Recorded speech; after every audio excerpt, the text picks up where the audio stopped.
اب یہ جو حدیث ہے کہ اپنی رات کی آخری نماز کو وطر بناؤ، اس کے دو مطلب ہو سکتے، ایک تو ڈائریکٹ مطلب ہے کہ وطر آخر میں ادا کرو، اور اس کو سپورٹنگ وہ حدیث بھی ہو جاتی ہے کہ 2 جمع 2 جمع 2 اینڈ پہ ایک پڑھ لو، لیکن اس میں الفاظ ہے کہ جب صبح کا اندیشہ ہو جائے، یعنی یہ بالکل آخری پیر میں، تو ظاہر جب آپ آخری پیر میں اٹھے ہوئے ہیں اور آپ نے رات کو وطر نہیں پڑھا ہوا تو وطر تو اینڈ پہ پڑھنا چاہیے، بالکل ٹھیک ہے۔ دوسرا معنی اس کا یہ ہو سکتا ہے کہ اپنی رات کی نماز کو وطر بناؤ، یعنی الٹیمیٹلی تمہاری نماز رات کی تاک ہی ہونی چاہیے، at the end of the day یا at the end of the night. یہ جو دوسرے والا مطلب ہے نا، یہی صحیح مطلب، پہلے والے مطلب کو احادیث سپورٹ نہیں کرتے۔ اگرچہ الموطا امام مالک میں عبداللہ بن عمر رضی اللہ تعالیٰ عنہما کے بارے میں آتا ہے کہ اگر وہ رات کو عشاء کی نماز کے ساتھ وطر پڑھ لیتے تھے نا، اور پھر وہ رات کو اٹھتے تو وہ ایک دفعہ اور وطر پڑھتے تاکہ رات کو کی نماز کو ایون کر دیں، اس کے بعد پھر وہ دوبارہ سے نوافل پڑھنا شروع کر دیتے جتنے بھی توفیق ہو، اور اینڈ پہ جا کے دوبارہ سے وطر پڑھ لیتے، یعنی وہ رات میں 3 وطر پڑھتے، ایک رات کو پڑھ کے سوئے ہوئے ہوتے، دوسرا اٹھ کے پڑھ کے اس کو ایون کرنے کے لیے، اور تیسرا وہ پڑھتے تھے اینڈ پہ تاکہ میں رات کی آخری نماز کو وطر بناؤں۔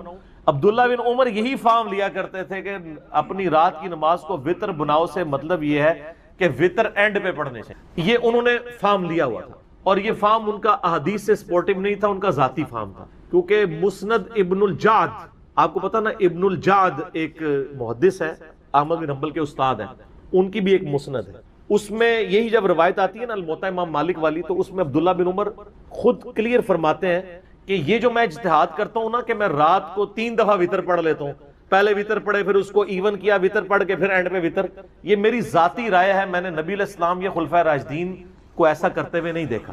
تو جب کسی کی ذاتی رائے ہے نا تو وہ پھر خطا بھی کھا سکتا، اگرچہ وہ جو حدیثیں ہیں کہ نماز آخری وطر بناؤ، اس کے راوی عبداللہ بن عمر ہیں، اوورال رول یہی ہے کہ جو راوی حدیث ہے وہ اپنی حدیث کے فہم کو جانتا ہے، لیکن یہاں راوی حدیث خود کہہ رہا ہے کہ یہ فہم میں جو بنا رہا ہوں نا نبی علیہ السلام سے نہیں میں نے سیکھا، میرا ذاتی ہے، تو سر غلطی ہو جاتی ہے، اور اس مسئلے میں ان کو ہوگی غلطی۔ اس کی وجہ یہ ہے کہ ابو داؤد کے اندر اور جامعہ ترمذی کے اندر ایک حدیث موجود ہے کہ نبی صلی اللہ علیہ وآلہ وسلم نے فرمایا ایک رات میں 2 دفعہ وطر ادا نہیں کیے جا سکتے، تو عبداللہ بن عمر تو 3 بار پڑھتے تھے، ہو سکتا ہے ان کے ان میں یہ حدیث نہ ہو، وطر ایک ہی دفعہ رات کو پڑھنا ہے، اور یہ حدیث پوری آپ کو ڈیٹیل سے ملے گی ابو داؤد کے اندر۔ امام ترمذی تو اتنی حدیث لے کے آئے، اور ساتھ امام ترمذی نے پھر کمنٹس کیے ہیں، سر کمال، امام ترمذی حدیث لے کے پھر بتایا کہ علماء اور صحابہ میں اختلاف پایا جاتا ہے اس حدیث کے تحت کہ چونکہ رات میں وطر 2 دفعہ نہیں پڑھے جا سکتے، لہٰذا وہ کہتے ہیں وہ جو حدیثیں ہیں کہ نماز کو آخری نماز کو وطر بناؤ، تو اس کا مطلب یہ ہے کہ اگر کوئی یہ مطلب لیتا ہے، ان کا بعض لوگ یہ مطلب لیتے ہیں کہ وطر کے بعد کوئی نماز ایڈ نہیں کر سکتے، کہتے ہیں لیکن دوسرے لوگوں کا موقف یہ ہے کہ وطر کے بعد اگر کوئی نماز ایڈ بھی کر لے تو وطر ٹوٹے گا نہیں، کیونکہ اگر کسی نے رات کو 3 وطر پڑھ کے سویا تھا، عشاء کے 4 فرض اور 2 سنتیں کتنی ہوگی 6، اور 3 وطر کتنے ہو گئے 9، اس کے بعد رات کو اٹھ کے وہ 2 نفل پڑھ بھی لے تو کتنی ہوگی ٹوٹل 11، تو وطر تو نہیں ٹوٹا، وطر ہی رہا، 2 اور پڑھ لے 13، جتنی مرضی پڑھتا جائے وطر ٹوٹے گا نہیں۔ تو امام ترمذی کہتے ہیں ایک فہم یہ ہے، اور امام ترمذی کہتے ہیں یہی فہم صحیح ہے، اور وہ کہتے ہیں یہ فہم اس لیے بھی صحیح ہے کہ خود نبی علیہ السلام بھی وطر کے بعد 2 نفل پڑھا کرتے تھے، اور پھر وہ آگے حدیثیں لے کے آئے کہ سیدہ ام سلمہ اور سیدہ عائشہ صدیقہ رضی اللہ تعالی عنہا سے روایت ہے کہ نبی صلی اللہ علیہ وآلہ وسلم وطر کی نماز کے بعد 2 نفل پڑھا کرتے تھے، اور یہ جو حدیث ہے نا ترمذی میں، یہ حدیث صحیح مسلم میں بھی موجود ہے، صحیح مسلم میں حدیث ہے کہ سیدہ ام سلمہ سلام اللہ علیہا کہتی ہیں کہ نبی علیہ السلام ہمیشہ وطر کی نماز کے بعد 2 نفل بیٹھ کے پڑھا کرتے تھے، اور صحیح مسلم میں ہی ہے کہ اما عائشہ رضی اللہ تعالیٰ عنہا و سلام اللہ علیہا کہتی ہیں کہ ان سے کسی نے آ کے پوچھا کہ نبی علیہ السلام کا اخلاق کیسا تھا، انہوں نے کہا قرآن نہیں پڑھتے، قرآن ہی نبی علیہ السلام کا اخلاق تھا۔ پھر اس نے پوچھا کہ نبی علیہ السلام کی رات کی وطر کی نماز کیسی تھی، تو وہ کہتی ہیں کہ نبی علیہ السلام 9 رکعت وطر پڑھا کرتے تھے، جس میں 8ویں رکعت میں بیٹھتے تھے، اس کے بعد اس میں 8ویں رکعت میں درود شریف دعاؤں کے بعد پھر کھڑے ہو جاتے تھے، پھر 9ویں میں بیٹھ کے درود شریف دعاؤں کے بعد سلام پھیر دیتے تھے، اور پھر اس کے بعد 2 نفل بیٹھ کے پڑھا کرتے تھے۔ پھر جب آپ بوڑھے ہو گئے تو پھر آپ علیہ السلام نے 7 رکعتیں پڑھنا شروع کر دی وطر کی، اور جس میں آپ 6ٹھی رکعت میں بیٹھتے تھے اور 7ویں رکعت میں، اور پھر سلام پھیرنے کے بعد 2 نفل بیٹھ کے پڑھا کرتے تھے۔ تو جو امام ترمذی نے لکھا وہ صحیح مسلم میں بھی موجود ہے، دونوں حدیثیں ام سلمہ سے بھی اور اما عائشہ سے۔ کہ نبی علیہ السلام وطر کے بعد 2 نفل بیٹھ کے پڑھا کرتے. اچھا یہ ترمذی کی ڈیٹیل میں نے آپ کو یہ حدیثیں بتا دی. یہ جو حدیث ہے نا کہ ایک رات میں 2 دفعہ وطر نہیں پڑھ سکتے، جس کی بنیاد پہ میں نے عبداللہ بن عمر کے موقف کو، ان کے اجتہاد کو غلط ڈکلیئر کیا، اور امام ترمذی بھی ایون غلط ڈکلیئر کرتے ہیں. یہ حدیث ابو داؤد میں پوری ہے سیدنا طلق ابن علی سے، یہ مشہور صحابی ہیں. حدیث اس طرح کہ طلق ابن علی کے بارے میں ایک تابعی کہتے ہیں کہ وہ ہمارے گاؤں میں آئے، انہوں نے آ کے ہمیں نماز پڑھائی، رمضان کا قیام کروایا، اور انہوں نے قیام رمضان کے بعد وطر بھی ہمیں پڑھائے. اس کے بعد وہ اپنے علاقے میں واپس تشریف لے گئے اپنی مسجد میں. وہاں پہ لوگ ابھی تک انتظار کر رہے تھے کہ ہمارے امام آئیں گے تو وہی ہمیں قرات، یعنی ان کی ہم ابتدا میں نماز تراویح یا قیام اللیل کریں گے. تو وہاں جا کے طلق ابن علی نے دوبارہ سے قیام اللیل کروایا اپنے گاؤں کے لوگوں کو. اور جب وطر کی باری آئی تو طلق ابن علی نے مصلی چھوڑ کے کہا کہ اپنے امام کھڑا کرو، کیونکہ میں نے نبی علیہ السلام سے سنا ہے کہ ایک رات میں 2 دفعہ وطر نہیں پڑھے جا سکتے، تو میں تو وطر پڑھ چکا ہوں. ٹھیک ہے، اس حدیث سے بے شمار مسائل نکل. نمبر 1، طلق ابن علی نے ایک مسئلہ یہ کلیئر کر دیا کہ جو رات کو وطر پڑھ چکا ہے اس کے بعد وہ جتنے مرضی نفل پڑھے اس کا وطر نہیں ٹوٹے گا. نمبر 2، انہوں نے یہ بھی بتا دیا کہ 2 دفعہ وطر نہیں پڑھے جا سکتے. نبی علیہ السلام سے میں نے خود سنا ہے، تو میں چونکہ ایک دفعہ وطر پڑھ چکا ہوں، اب یہ نہیں کہ میں دوسری بار پڑھوں پھر اس کو توڑ کے پھر اس کو دوبارہ آڈ بناؤں، یہ کام نہیں ہوگا. اور نمبر 3، قیام اللیل کی تعداد کے بارے میں کوئی جھگڑا نہیں ہے. اگر اہل حدیث کہتے ہیں جو 11 سے زیادہ رکعتیں نہیں پڑھنی ہے، تو چلے ہم مان لیتے ہیں کہ طلق ابن علی نے 11 رکعتیں پڑھائی تھی ادھر، تو 8 پھر آگے پیچھے پڑھائیں گے، کتنی ہوگی؟ 19-20 نیڑے پہنچ ہی گئے نا. تو یہ تراویح کے مسئلے میں کوئی اختلاف نہیں کرنا چاہیے. کوئی 20 پڑھنا چاہتا ہے 20 پڑھے.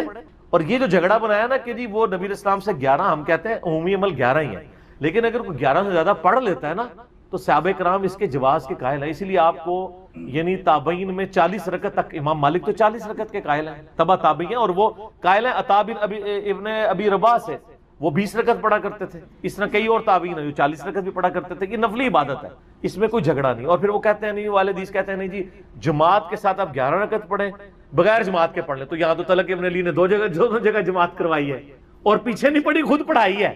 تو یہ حدیث والا موقف بھی اس مسئلے میں کمزور ہو گیا. اور حنفیوں کا بھی اگر مان لیں، وہ کہتے ہیں 20 ہی ہیں، تو 20 پہلے پڑھا کے آئے تھے، 20 اور پڑھا دی، 40 ہو گئی، تو تہاڈا بھی موقف غلط ہو گیا. ٹھیک ہے نا جی؟ کیوں؟ کیونکہ نہ میں وہابی نہ میں بابی، میں ہوں مسلم علمی کتابی. نہ ہم نے وہابیوں کا دفاع کرنا ہے، نہ بابوں کے ماننے والے بابیوں کا دفاع کرنا ہے، ہم نے علمی کتابی بات کرنی ہے. تو طلق ابن علی نے کلیئر کر دیا، اس حدیث کا فہم بھی بتا دیا کہ ایک رات میں 2 دفعہ وطر نہیں پڑھے جا سکتے. تو اس حدیث کی یعنی پوری ڈیٹیل ابو داؤد کے بعد بالکل کھل کے سامنے آ گیا. اب آ جائیں کہ نبی علیہ السلام کی جو روٹین میں نے بتایا، مسلم شریف میں حدیث ہے ام سلمہ سے اور سیدہ عائشہ سے کہ نبی علیہ السلام کانا کے الفاظ ہیں، یعنی آپ علیہ السلام کی یہ روٹین میں تھا کہ آپ صلی اللہ علیہ وآلہ وسلم نماز وطر کے بعد 2 نفل بیٹھ کے پڑھا کرتے تھے. ان وطروں کے بعد 2 نوافل کی فضیلت کیا ہے؟ اور نبی علیہ السلام تو بیٹھ کے پڑھتے تھے، لیکن ہمیں کھڑے ہو کے پڑھنی چاہیے. یہ پوری ڈیٹیل انشاءاللہ میں یہ اذان عصر کے وقفے کے بعد انشاءاللہ تعالی ڈسکس کروں گا انشاءاللہ. وقفے سے پہلے میں نے عرض کیا تھا کہ آپ صلی اللہ علیہ وآلہ وسلم یہ 2 نوافل بیٹھ کے پڑھا کرتے تھے. صحیح مسلم میں 2 روایتیں ہیں، سیدہ ام سلمہ سے بھی اور سیدہ عائشہ سے. اور امام نسائی رحمۃ اللہ علیہ نے بھی سنن نسائی کے اندر یہ حدیثیں لی ہیں اور اس کے اوپر باب باندھا ہے انہوں نے کہ نماز وطر اور فجر کے درمیان نوافل پڑھنے کا جواز. انہوں نے فام بھی لکھ دیا ہے، وہ کہتے ہیں سلف کا فام. تو انہوں نے فام ثابت کی، جواز کیا سنت، انہی احادیث کو انہوں نے دلیل بنایا. اب بیٹھ والا مسئلہ کہ کھڑے ہو کے پڑھنا ہے یا بیٹھ کے. دیکھیں صحیح بخاری میں حدیث ہے، نبی علیہ السلام نے فرمایا جو شخص کھڑے ہو کے نماز پڑھتا ہے نا، اس کے مقابلے میں جو بیٹھ کے پڑھتا ہے اس کو آدھا ثواب ملتا ہے، اور جو لیٹ کے پڑھتا ہے اس کو بیٹھنے سے بھی آدھا ملتا ہے. مجبوری کی وجہ سے بعض اوقات کرنا پڑ جاتا ہے، لیکن اگر مجبوری نہ ہو، جو کھڑے ہو کے نماز پڑھ سکتا ہے اسے کھڑے ہو کر ہی پڑھنی چاہیے. رہا نبی علیہ السلام کا معاملہ، یہ صوفیاء نے زیادہ ہنگامہ کھڑا کیا. آپ نے دیکھا ہے کہ جو صوفیاء کے ماننے والے ہیں وہ ضد کرتے ہیں کہ وہ وطر کے بعد 2 نفل بیٹھ کے پڑھتے ہیں، کہتے ہیں سنت ہے، لیکن حکم جو ہے وہ سنت پہ فوقیت رکھتا ہے. صحیح مسلم میں حدیث ہے، عبداللہ بن عمر بن عاص کہتے ہیں کہ میں نے نبی علیہ السلام کو دیکھا کہ آپ بیٹھ کے نفل پڑھ رہے ہیں، تو میں آپ کے قریب گیا، آپ کے ماتھے پہ ہاتھ رکھا. میں نے یہ سنت بھی ہے کسی کی طبیعت چیک کرنے کے لیے. تو ان کا نبی علیہ السلام نے فرمایا کہ عبداللہ کیا کر رہے ہو؟ کہا یا رسول اللہ میں نے آپ سے یہ بات سنی ہے کہ جو بیٹھ کے نوافل پڑھتا ہے اس کو آدھا ثواب ملتا ہے. تو میں چیک کروں کہ آپ بیمار تو نہیں جو بیٹھ کے پڑھ رہے ہیں. تو آپ علیہ السلام فرمایا میں بیمار نہیں ہوں لیکن میں تم لوگوں کی طرح نہیں ہوں, مجھے اللہ تعالیٰ بیٹھ کے بھی مکمل نماز کا ثواب عطا فرماتا ہے. یہ آپ کی خصوصیت ہے. جیسا کہ صحیح بخاری اور مسلم میں آتا ہے کہ نبی علیہ السلام نے فرمایا کہ ہم انبیاء کی آنکھیں سوتی ہیں, دل جاگتا رہتا ہے. نبیوں کے وضو نہیں ٹوٹتے سونے سے. سیدہ عائشہ کہتی ہیں کئی بار نبی علیہ السلام یعنی نوافل پڑھ کے تہجد کے لیٹتے, میں آپ کے خراٹوں کی آواز بھی سن, پھر اٹھ کے اسی طریقے سے نماز کے لیے چلے جاتے. تو میں کہتی یا رسول اللہ وضو تو فرمایا کہ ہمارے دل جاگتے رہتے ہیں, آنکھیں سوتی ہیں. تو وضو کے ٹوٹنے نہ ٹوٹنے کا احساس انبیاء کو نیند میں بھی ہو جاتا ہے. ان کی غفلت ویسی نہیں ہوتی جس طرح کی ہماری ہوتی. تو یہ نبی علیہ السلام کی خصوصیت. تو چونکہ آپ علیہ السلام خود کہہ رہے ہیں کہ کھڑے ہو کے پڑھنا پورا ثواب ہے, بیٹھ کے آدھا ہے, تو لہٰذا اب اس کی پلی نہیں لینی چاہیے. ہم تو الحمدللہ کھڑے ہو کے ہی پڑھتے ہیں نوافل کو, ظاہر پورا ثواب کمانا چاہیے. یہ بہت بڑی ایک فضیلت ہے, اور اس کی فضیلت سن لیں. سنن دارمی کے اندر حدیث ہے صحیح سند کے ساتھ. یہ حدیث صحیح ابن حبان میں بھی موجود ہے, صحیح ابن خزیمہ میں بھی موجود ہے کہ نبی صلی اللہ علیہ وآلہ وسلم نے فرمایا کہ رات کی بیداری ایک مشکل کام ہے. خصوصاً سفر کے کانٹیکسٹ میں آتا ہے. سفر میں تو بندہ تھکا ہوتا ہے. رات کی بیداری ایک مشکل کام ہے. جب تم وتر پڑھ چکو تو 2 رکعت پڑھ لیا کرو. اگر رات کے آخری پہر تمہاری آنکھ نہ بھی کھلی تو اللہ تعالیٰ تمہیں رات کے آخری پہر اٹھ کے جو نماز پڑھنے کا ثواب ہے وہ عطا فرما دے گا. سبحان اللہ, کتنی بڑی آسانی ہے. میرے جیسے کمزور لوگوں کے لیے تو بہت بڑی آسانی ہے. اسی لیے سر ہم پڑھتے ہیں اور لوگوں کو ترغیب بھی دلاتے ہیں کہ یار مفت میں آپ ثواب لیں نا. صحیح بخاری اور مسلم کی حدیث ہے, اما عائشہ کہتی ہیں کہ نبی علیہ السلام وتر کی نماز بعض اوقات عشاء کی نماز کے ساتھ ہی پڑھ لیتے تھے, بعض اوقات آدھی رات کو اٹھ کے پڑھتے تھے, بعض اوقات رات کے آخری پہر. تینوں طریقے سے سنت ہے. کتنی آسانی ہے دین کے اندر. آپ چاہے ساتھ ہی پڑھ لیں, رات کے یعنی بیچ میں یا اینڈ, اور جس کو خدشہ ہے کہ وہ صبح نہیں اٹھ سکتا وہ رات کو پڑھے. صحیح بخاری و مسلم کی حدیث سے حضرت ابو ہریرہ کہتے ہیں مجھے نبی علیہ السلام نے وصیت کی تھی 3 کاموں کی. نمبر 1 رات کو سونے سے پہلے وتر پڑھ لینا. نمبر 2 اشراق کی نماز پڑھنا. اور نمبر 3 مہینے میں 3 روزے. تو یہ انہوں نے اپنی روٹین میں 3 کام رکھے ہوئے تھے. تو وہ تو سونے سے پہلے ہی وتر پڑھ لیتے تھے. تو آپ وتر شروع میں پڑھ سکتے ہیں, بیچ میں بھی, اینڈ میں. اور ایک بڑی رکت انگیز حدیث ہے سنن نبی داؤد کے اندر, سنن نسائی ابن ماجہ میں بھی موجود ہے. ایک تابعی آتا ہے سیدہ عائشہ کے پاس سلام اللہ علیہا اور کہتا ہے کہ اماں جان یہ بتائیے کہ نبی علیہ السلام جو غسل جنابت ہے, جنوبی ہونے کے بعد جو غسل ہے, یہ رات کے ابتدائی حصے میں کرتے تھے یا آخری پہر میں اٹھ کے؟ ان کا بیٹا کبھی رات کے ابتدائی حصے میں کر لیتے تھے اور کبھی آخری پہر میں بھی اٹھ کے, یعنی کوئی ایسا مسئلہ نہیں ہے, آپ ڈیلے کر سکتے ہیں, بس نماز گزارنا ہو. تو اس نے کہا اللہ اکبر سبحان اللہ و بحمدہ, تمام تعریفیں اللہ کے لیے جس نے دین میں اتنی آسانی رکھی ہے. چاہے تو اسی میں غسل کر لو, چاہے فجر سے جسٹ پہلے کر لو. پھر اس نے کہا اماں جان یہ بتائیے کہ نبی علیہ السلام دعا کبھی مسلمان کی رد نہیں جاتی. مسند احمد میں حدیث ہے کہ مسلمان کی دعا کبھی بھی رد نہیں جاتی, یہ ذہن میں رکھیے گا. ٹھیک ہے. نبی علیہ السلام فرمایا کہ وہ 3 طرح سے قبول ہوتی ہے, یا جو کچھ مانگا وہ مل جائے گا, یا اس کے بدلے کوئی بہتر نعم البدل مل جائے گا, کوئی مصیبت بھی ٹال سکتی ہے. اور اگر یہ نہ ہوا تو وہ تمہاری دعا قیامت کے دن کے لیے سٹور کر دی جائے گی, تمہیں اجر ملے گا. لہذا یہ تو اپنے دماغ سے نکال دیں کہ دعا ریجیکٹ ہوتی ہے, دعا کبھی بھی ریجیکٹ نہیں ہوتی. دوسری بات, دعا کرنا آپشنل نہیں ہے, یہ مسلمان پہ فرض ہے. جو مسلمان دعا نہیں کرتا وہ اللہ کا نافرمان ہے, اللہ تعالیٰ کا باغی ہے, اللہ تعالیٰ اس سے ناراض ہوتا ہے. ادعونی استجب لکم ان الذین یستکبرون عن عبادتی, سورہ المؤمن کی آیت نمبر 60 ہے. اے میرے بندو مجھ سے مانگو, جو لوگ مجھ سے دعا کرنے میں تکبر کرتے ہیں میں انہیں ذلیل و خوار کر کے جہنم میں داخل کروں گا. دنیا کے بادشاہ تو مانگنے پر ناراض ہوتے ہیں, اور ہم اس بادشاہ کی عبادت کرتے ہیں کہ جس سے نہ مانگا جائے تو وہ ناراض ہوتا ہے. یہ ضروری ہے. جامعہ ترمذی میں حدیث ہے, نبی علیہ السلام نے فرمایا کہ جو چاہتا ہے نا کہ مشکل اور پریشانی میں اس کی دعا قبول ہو, اسے چاہیے کہ جب حالات فیوریبل ہوں اس وقت بھی اللہ کو یاد کرے. ہاں, دعا سے اپنے آپ کو بے نیاز نہیں کرنا. ٹھیک ہے. پھر دیکھیں سورہ البقرہ کی 186 آیت مشہور, وَإِذَا سَأَلَكَ عِبَادِي عَنِّي فَإِنِّي قَرِيبٌ أُجِيبُ الدَّعْوَةَ الدَّاعِ إِذَا دَعَانِ. اے نبی صلی اللہ علیہ وآلہ وسلم, جب میرے بندے آپ سے میرے بارے میں پوچھیں تو آپ فرمائیں میں تمہارے بالکل قریب ہوں, ہر پکارنے والے کی پکار کو سنتا ہوں, لیکن فَلْيَسْتَجِيبُوا لِي, ان کو بھی تو چاہیے کہ میرا حکم مانے, وَلْيُؤْمِنُوا بِي, اور مجھ پر ایمان لائیں, لَعَلَّهُمْ يَرْشُدُونَ, تاکہ یہ کامیاب ہو سکیں. تو یہ ون وے ٹریفک نہیں میرے بھائی, یہ دونوں طرف سے. اس طرح نہیں ہوگا کہ آپ نافرمانیوں کی زندگی گزاریں اور پھر آپ باغیوں والی زندگی گزاریں اور پھر دوستیاں بھی نمانے کی کوشش کریں. پھر دعا کا ایک پروٹوکول ہے. جامع ترمذی میں حدیث ہے, نبی الاسلام بیٹھے تھے, سیدنا ابوبکر سیدنا عمر بیٹھے تھے, ایک شخص آیا, اس نے نماز پڑھی اور ڈائریکٹ اللہ سے مانگنا شروع کر دیا. نبی الاسلام نے فرمایا سائل نے جلدی کی. پھر ایک اور شخص آیا, اس نے نماز پڑھی, اللہ کی حمد کی, پھر دروشی پڑھا, تو آپ نے فرمایا سل تعطا, سل تعطا, مانگ تجھے دیا جائے گا, مانگ تجھے دیا جائے گا. اور دوسرے بندے کو آپ نے بلا کے کہا کہ جب دعا کرو پہلے اللہ کی حمد کرو, پھر دروشی پڑھو, پھر اللہ سے مانگو.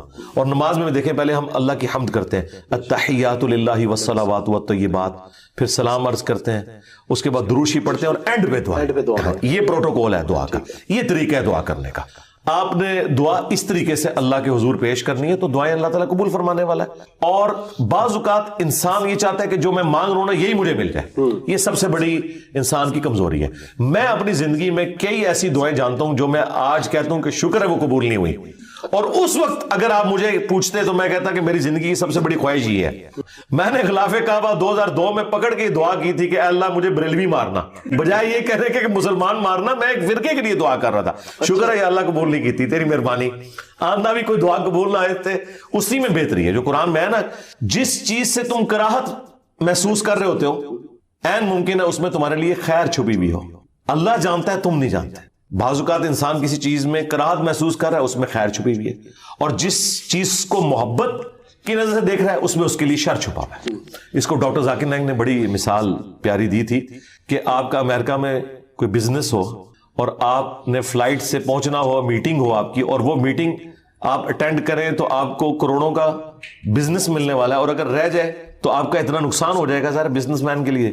آپ جیسے ہی ٹریفک کے لیٹ ہونے کی وجہ سے ایئرپورٹ پہنچے اور آپ کو پتا چلے کہ وہ جہاز اڑ گیا ہے جس میں آپ نے جانا تھا, تو آپ کہیں گے میری زندگی کی سب سے بری خبر تھی جو میں نے سنی.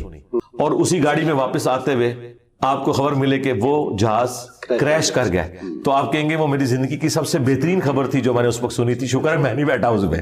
ایک ہی خبر تھوڑی دیر پہلے زندگی کی بدترین خبر تھی اور اگلے لمحے وہ سب سے اچھی. اچھا, اس چیز کو اللہ نے قرآن میں حضرت موسیٰ اور خضر کے واقعے میں سمجھایا ہے, جس میں وہ ایک بچے کی گردن مروڑ دیتے ہیں. وہ یہ نہیں ہے کہ یہاں کو پیر بچوں کی گردنیں مروڑیں گے, وہ فرشتہ تھا, وہ حضرت اسرائیل والا کام کر رہا تھا, اس کو اللہ تعالیٰ نے اتنی عمر بچے کو دینی تھی.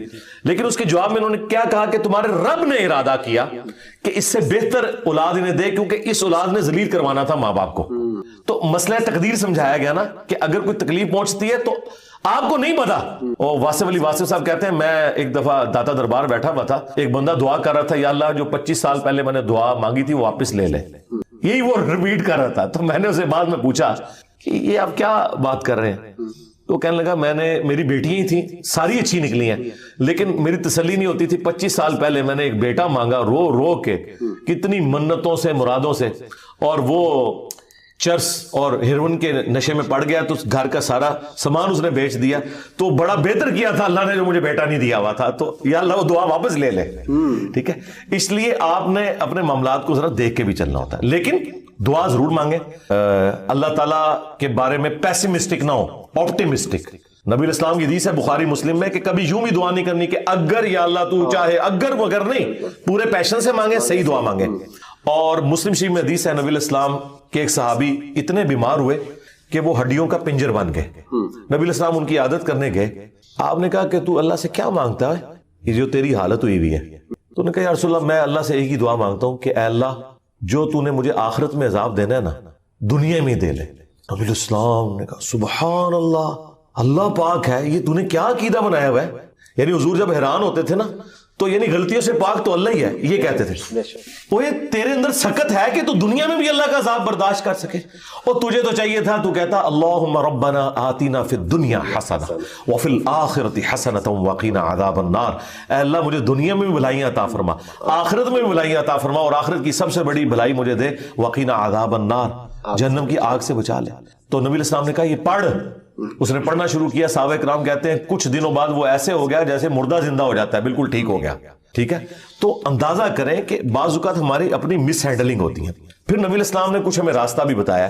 بخاری مسلم میں حدیث ہے جس کی خواہش ہو کہ اس کی عمر دراز ہو جائے اور اس کے رزق میں برکت ہو, یہی دو دعائیں ہیں جس کے پیچھے لوگ درباروں پہ بھی جاتے ہیں, ادھر ادھر ذلیل ہوتے ہیں کہ جی صحت والی زندگی ہو, لمبی ہو, ظاہر انسان کے اندر اللہ نے خواہش رکھی ہے, اور فراخی ہو.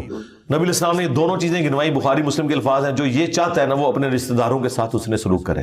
شریکا نال, ہاں پنجابی کہیں شریکا نال, کیونکہ انسان دوسروں میں لگا لیتا ہے, شریکا نو نہیں دیتا. جدھر یعنی آپ کے وہ کامن انٹرسٹ ہوتے ہیں نا, وہ شریک ہوتے ہیں نا وہ, اس لیے آپ دیکھیں یہ سارے تعویذ دھاگے بھی شریک کرواتے ہیں. کبھی کسی محلے دار نے کسی پہ تعویذ نہیں کرایا, وہ آپ کے شریک ہی کروا رہے ہوتے ہیں. جہاں جیلسی فیکٹر تھا وہیں خرچ کرنے کے اوپر اللہ تعالیٰ نے اجر رکھا ہوا ہے, اور یہ آپ کے اوپر کتنی بڑی آزمائش ہے.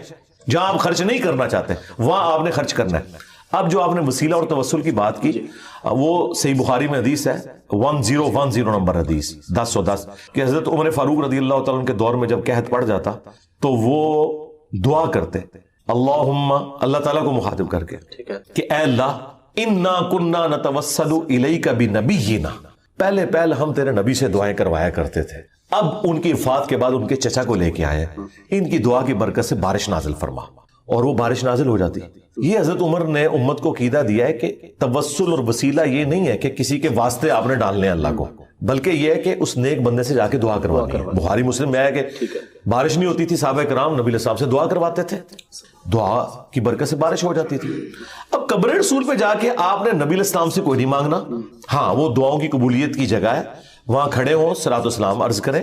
4 کتابوں میں موجود ہے, المصنف ابن ابی شیبہ میں, سنن کبری البیہقی میں, الموطأ امام مالک میں, فضل الصلاۃ علی النبی کے اندر کہ صحابہ کرام اور خصوصاً ابن عمر کے بارے میں کہ مسجد نبوی میں وہ آتے, پہلے سفر پہ جاتے یا واپس آتے, پہلے مسجد نبوی میں 2 نفل پڑھتے اور قبر رسول پر آ کے عرض کرتے السلام علیک یا رسول اللہ, السلام علیک یا ابا بکر, السلام علیک یا عمر. ایک روایت میں السلام علیک یا ابا, میرے باپ آپ پر سلام ہو. تو یہ صحابہ کرام کا طریقہ تھا قبر رسول پہ حاضر ہونا, وہاں کھڑے ہو کر اللہ سے دعا مانگنی ہے. آپ نے کسی یعنی بزرگ سے یا پیغمبر سے ڈائریکٹ نہیں مانگنی, اور نہ واسطے ڈالنے. دیکھیں قرآن میں 40 کے قریب دعائیں آئی ہیں, سب ربنا کے ساتھ ہیں, کوئی وسیلے واسطے نہیں ہے اس میں. مجھے نہیں سمجھ آتی آپ وسیلے واسطے سے بھی آگے جا کے ڈائریکٹ بزرگوں کو پکارتے ہیں, یا علی مدد کہتے ہیں, یا شیخ عبد القادر جیلانی مدد کہتے ہیں. ان سے پوچھو کہ اللہ کے بندو کیا مولا علی علیہ السلام نے کسی کا واسطہ ڈال کے کبھی دعا کی ہے یا اسے پکارا ہے؟ شیعہ کی جو سب سے اتھینٹک کتاب ہے نا مولا علی کے خطبات, نہج البلاغہ, اس میں ایک خطبہ موجود ہے, اپنے بیٹے کو انہوں نے کچھ نصیحتیں کی ہیں. اس میں انہوں نے کہا کہ حسن یاد رکھنا تم اس کی اولاد ہو جس نے عنقریب مر کے مٹی ہو جانا ہے, بقا صرف اللہ کی ذات کو ہے. حسن جب بھی تجھے مصیبت اور پریشانی ہو صرف اسی کو پکارنا, اور اے میرے بیٹے حسن یاد رکھنا اللہ کی بارگاہ وہ ہے جس میں اس نے اپنے لیے کوئی دربان بھی مقرر نہیں کیا, تم ڈائریکٹ اللہ سے مانگو. اب مجھے بتائیں اگر یا علی مدد کا عقیدہ ہوتا تو سب سے پہلے وہ اپنے بیٹے کو سکھاتے, حسن ابن علی کو. اگر حسن ابن علی کو یا علی مدد کا عقیدہ نہیں سکھایا گیا تو باقی تو شاہی کوئی نہیں. پھر یہ سارے انہوں نے گھڑے میں عقیدے. ہاں آپ یہ کہہ سکتے ہیں اے اللہ جو تجھے اپنے نبیوں سے, ان کے اہل البیت سے, ان کے صحابہ سے محبت ہے, میں اس محبت کا وسیلہ تجھے پیش کرتا ہوں کہ میرا یہ کام کر دے. یہ اللہ کی صفت کا وسیلہ ہوگا. ٹھیک ہے, وَلِلَّهِ الْأَسْمَاءُ الْحُسْنَى فَادْعُوهُ بِهَا, اللہ کا اپنے پیغمبروں سے محبت کرنا یہ اللہ کی صفت ہے, اس کا وسیلہ پیش کر سکتے ہیں. ٹھیک ہے, اس طرح نیک اعمال کا وسیلہ وَاسْتَعِينُوا بِالصَّبْرِ وَالصَّلَاةِ, نماز اور صبر کے ذریعے اللہ کی مدد چاہو, بالکل آپ وسیلہ پیش کریں. وہ 3 لوگ وہ غار میں پھنس گئے تھے, بخاری مسلم میں آتا ہے, انہوں نے اپنے عمل کا وسیلہ پیش کیا, یہ آپ کریں, بالکل کریں, اس میں تو کوئی شک والی بات نہیں. لیکن یہ جو واسطے ڈالنا فلانے کا صدقہ, یہ کوئی ثابت نہیں میرے بھائی. اس طرح کی کوئی روایت اصول محدثین کے اوپر صحیح نہیں ہے.